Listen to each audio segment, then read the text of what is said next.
Hello students, so let's start our today's class. So in the previous class, we have started thinking about the quantum mechanics and we have seen that, okay, our present classical mechanics is not in a very good condition to apply to the subatomic particle.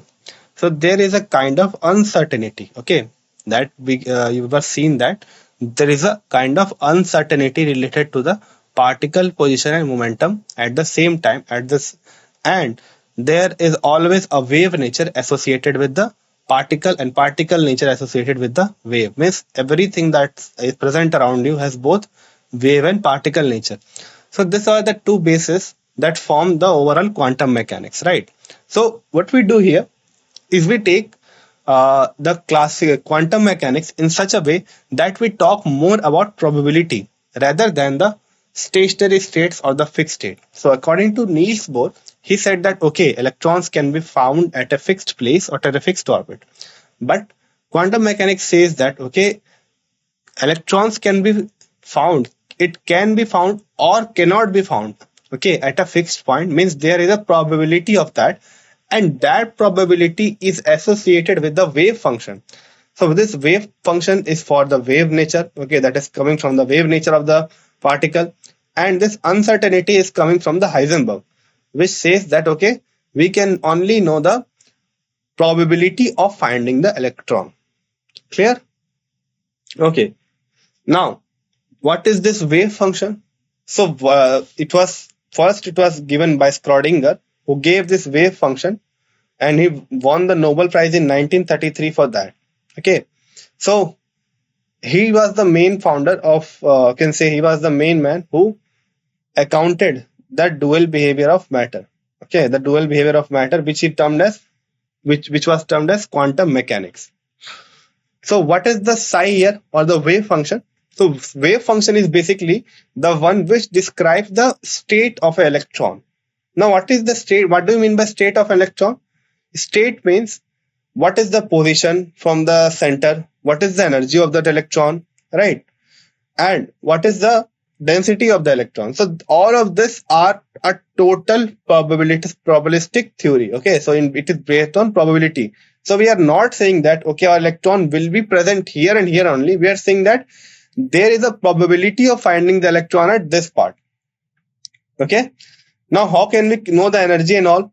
So there is an operator called as Hamiltonian operator. So we don't know much about it. So by operator, it can be anything. So operator term is basically for anything. Like suppose if you are doing differential of, okay, or you are taking the differential of anything, then you will apply d by dx of that, or with respect to the corresponding variable, you will take the d by d of that.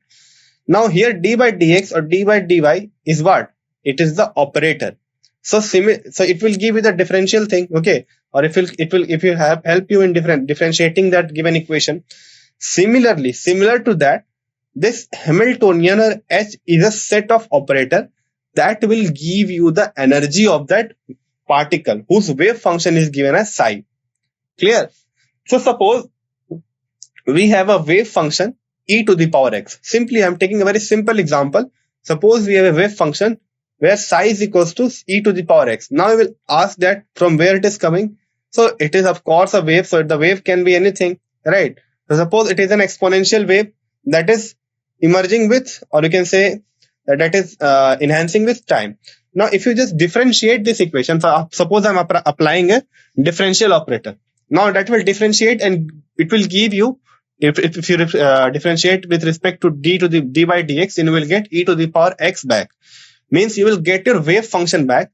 So if this Hamiltonian is d by dx and this psi is e to the power x, then you will get here 1 multiplied by e to the power x. Okay, so 1 will be your energy and you will get your psi back. So in this way, what are we doing? We are getting our energy. So now I'm not saying that d by dx is the Hamiltonian operator. I have just taken it for simplicity that you can get a better picture of that. Clear? Okay. So if you can think of it in a way that suppose you are a normal student, right? Suppose you got a good teacher. He just helped you and made you a good student. Now you are that same person, but with some good qualities, right? So here Hamiltonian is kind of your teacher who is operating on you and it is giving the same thing with some good qualities, and those good qualities energy. So that is the simplest way in which you can think of this. Okay, now here the psi here, this psi has no physical significance. So what is the meaning of this? It has no physical significance. It means that you cannot know the energy and all with the help of this psi. It is meaningless. But as soon as you take the square of this psi, then that square will give you the probability of finding the electron.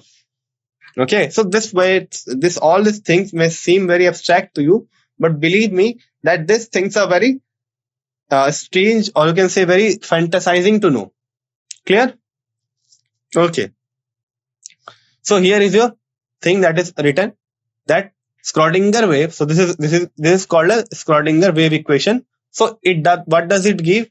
It gives you a recipe. So you are operating something, or you are doing something to a given wave function, and you are getting your energy. Clear? Okay. So in that Hamiltonian, there can be two parts. Means there are two operators in Hamiltonian. The first operator will do what? It will help you to find the kinetic energy, and the second one will help you to find the potential energy. Now that is the maximum information that you should know. That h psi is equals to E psi, where h is something that applies on the wave function, which can be in the any form, and it will give you the energy and the wave function back. You must get the wave function back here, because e to the power x is what? Is the wave function, suppose. So if you just differentiate it, you will get back the e to the power x. So that will not be the energy, except that wave function, whatever may be the constant, will be termed as the energy of the particle. Clear? Okay. Now, when Schrodinger wave equation is solved for hydrogen atom, the solution gives the possible energy level. Okay, right? It gives you the possible energy level, and this energy level are quantized. Means each and every energy level is not accepted. In the case of quantum mechanics, we know that it is totally based upon the quantization of energy, and those energy levels are given when we solve the x. Okay, when we solve the wave function. Clear? So this quantized state and corresponding wave function, which are characterized by the set of three quantum numbers n, l, and m, are the natural consequence of the solution of this Schrodinger equation. So what is the meaning of this? So if you solve this equation, if you get a wave function, then that wave function will help you. Okay, that will help you to know the, if that wave function is associated with hydrogen atom, suppose, then it will help you to know the value of n, l, and m. Now you will later on know what this n, l, and m here. So n, if you must have heard this term, your stationary state. So that is the n here. Okay, but now it is no more stationary, but still you can think of it as the number of shell. Clear? Okay. So arise as a natural consequence of the solution of. So this is the consequence of solution of the Schrodinger equation. Clear? Now, if you know the wave function, you know everything about it. The energy state, okay, and the state of that particle, right? So you know everything about it. So such wave function of hydrogen and hydrogen-like species with one electron are called as atomic orbital. So you can write the wave function for each and every atomic orbital. The wave function is a mathematical function whose value depend upon the coordinates of the electron. Such wave function pertaining to one electron species are called one electron system. So what is the beauty of this wave function, or you can say the Schrodinger wave equation? That it can be applied not only to hydrogen-like species, but to every type species. Clear? So as I have said you, that the square of the psi will give you the probability of finding the electron at that point.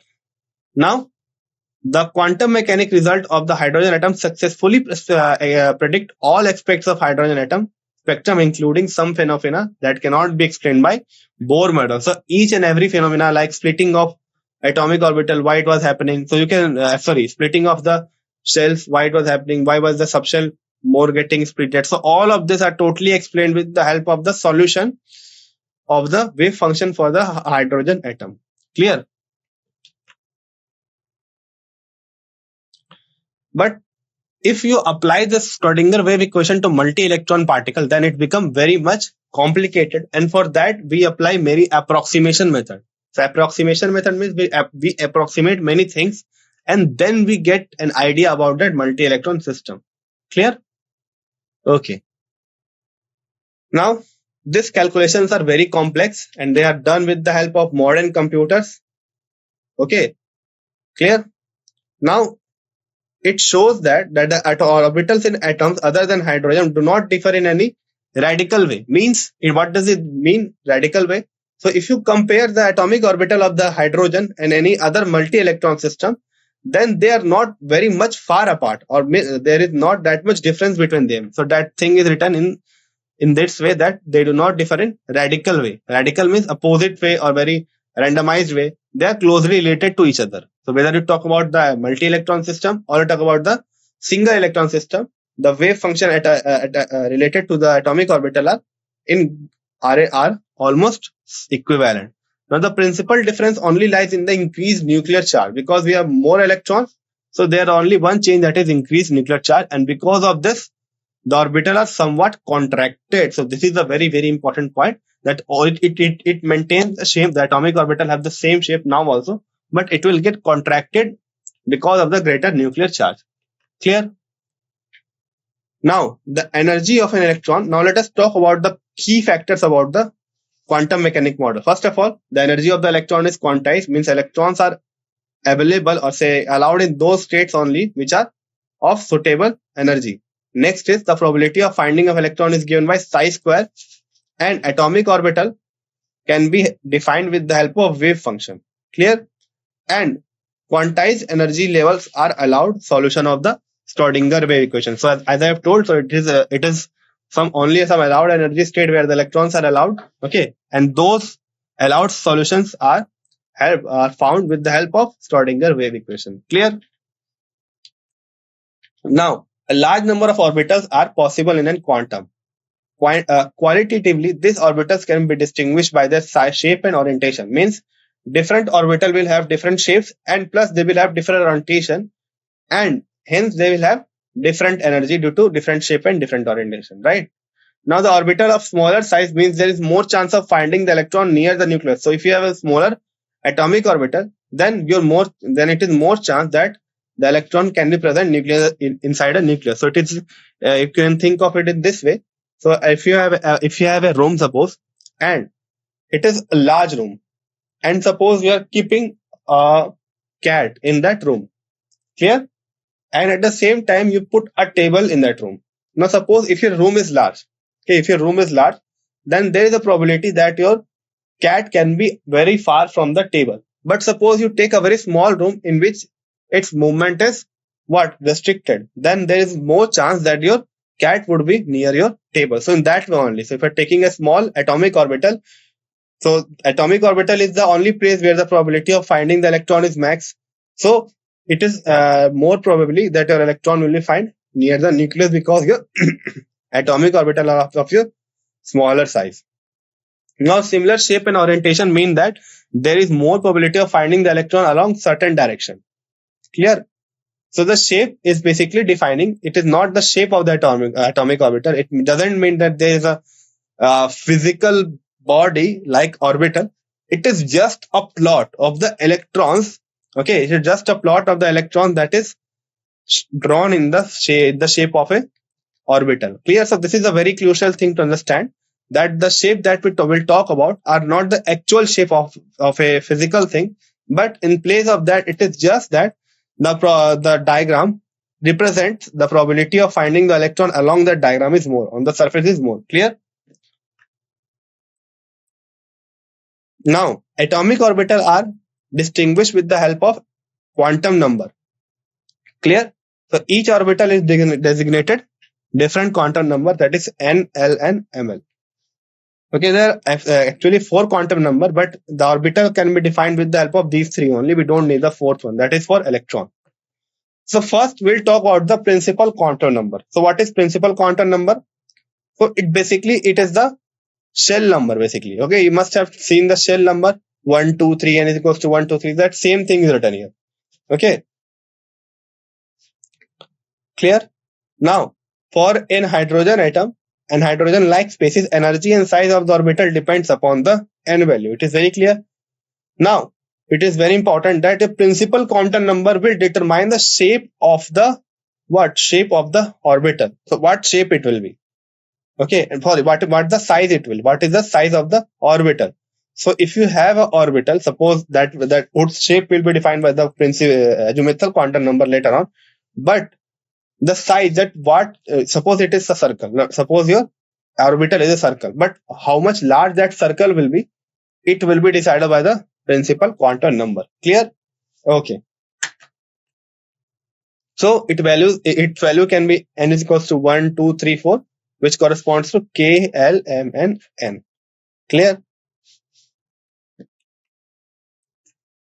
Now, size of an atomic orbital increases with principal quantum number. It's a very important point that as you increase the n value, your size of atomic orbital will also increase. And also the probability of finding the electron near the nucleus is very less, right? Because the negative charge is moving away from the positive charge. Now, next is Azimuthal quantum number. So what is Azimuthal quantum number? So it basically gives you the shape. So whether it is dumbbell shaped or circle shaped, so that thing is defined by the Azimuthal quantum number, and it is also known as the secondary or subsidiary quantum number. Clear? Okay. Now it gives the three-dimensional shape of the orbital. So in what shape the orbital will be there? So I am again telling it that orbital are nothing but the diagram of the density plot. Okay, so if you just plot the diagram, then you will find that along the surface of that orbital, you will have the maximum probability. It is not having a physical shape, right? Now, L value can go from 0 to n minus 1. So suppose the value of n is 1, that means that L value will be 0 only. Suppose your n is equals to 2, then your L value will be 0 and 1. Clear? So that is the meaning of that. Clear? Okay.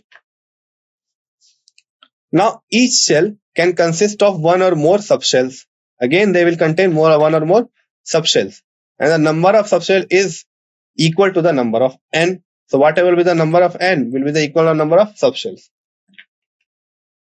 Means if there are three, if the quantum principal quantum number is 3, then there will be 3 types of subshells. For example, in the first subshell, we have only L is equals to 0 value that gives to S orbital. Similarly, for n is equals to 2, we have 2 subshells. Okay. So each principal quantum number, we have the same number of subshells. So suppose the value of L is 0, then that orbital is called S orbital. If it is 1, then it is P orbital. It is 3, then it is D orbital. So this is written crosswise. If you just look at here in this way. Clear? So S, P, D, F, G. Now next is magnetic quantum number. Okay, next is magnetic quantum number. So S orbital has, so if you talk about the subshell, then S subshell are only 1 orbital, whereas the P subshell has 3 orbitals. So those 3 orbitals are defined with the help of magnetic quantum number, whose values are given by minus L to plus L. Suppose if you have, say, P orbital, means P orbital, so if you have a P subshell, suppose, means you can have 3 types of P orbital. Clear? So this subshell will contain 3 P orbitals. Clear? So P subshell will contain 3 P orbitals, and whose value will be from minus 1, that will be minus 2, minus 1, 0, 1 and 2. For all this three, sorry, minus 1, 0 and 1, 0 and 1. So this all 3 values are for the orbitals. Clear? Of the subshell. So you can find it for anyone. Suppose L is equals to 0, means the ML value can be 0 only. Suppose for L is equals to 1, so it can be minus 1, 0 and 1. Clear? For L is equals to 2, it can be minus 2, minus 1 plus 0, 1 plus 1 and plus 2. So if you just draw the atomic orbital, the one on the extreme left will have minus 2, then we'll have minus 1, 0 and plus 1 and plus 2. So total it will be 5 d orbitals. Okay, clear? So this is the value of L, this is the subshell notation, and this is the number of orbitals. Now each orbital can contain 2 electrons, right? Each orbital can contain 2 electrons, and now you can calculate the total number of electrons. So you must have learned a very basic formula of finding the number of electrons, that is 2n square. Okay, so if the n value is 1, means if the shell is 1, then it will be 1n square. Sorry, 2n square. That will give you 2 electrons. Okay. Similarly, if you have n value of 2, that will give you 8 electrons. So that is still applicable. But if you find the number of orbital, then you will simply divide that formula by 2, and that will give you n square. So therefore, if n is the principal quantum number, then the number of what? Then the number of orbitals will be n square. Clear? Okay. And the last one is spin quantum number.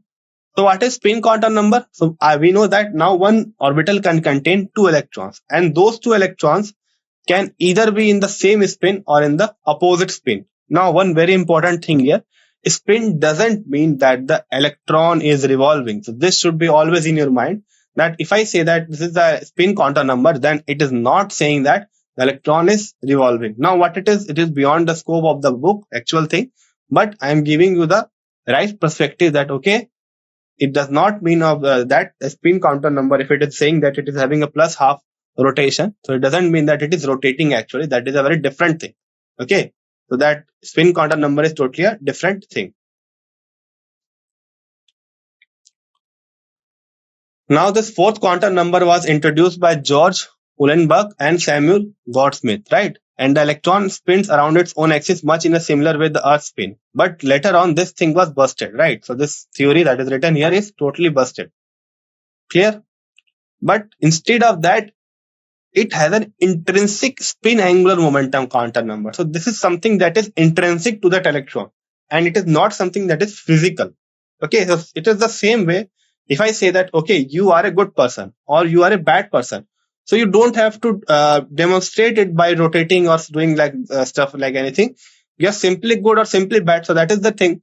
So in the same way, if you talk about the electron, then it is not saying that the electron is actually revolving. It is just an intrinsic angular momentum, spin angular momentum related with the electron, and that spin angular momentum is a vector quantity. Clear?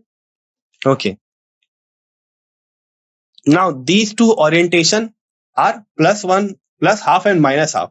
So if you are saying plus half, then it is represented by in this fashion. So if you have to represent an electron with a plus half, say ms value, then you will represent in this fashion. Okay, upside arrow. Similarly, this will be downside arrow. Now orbital cannot hold more than 2 electrons. So this is very important. So if you are asked that what is the number of electron that is held by an orbital, then it will be always 2. Okay. So whether it is 2p orbital or 3p orbital or 4p orbital, the number of electrons that is say present in one orbital will always be 2. Clear?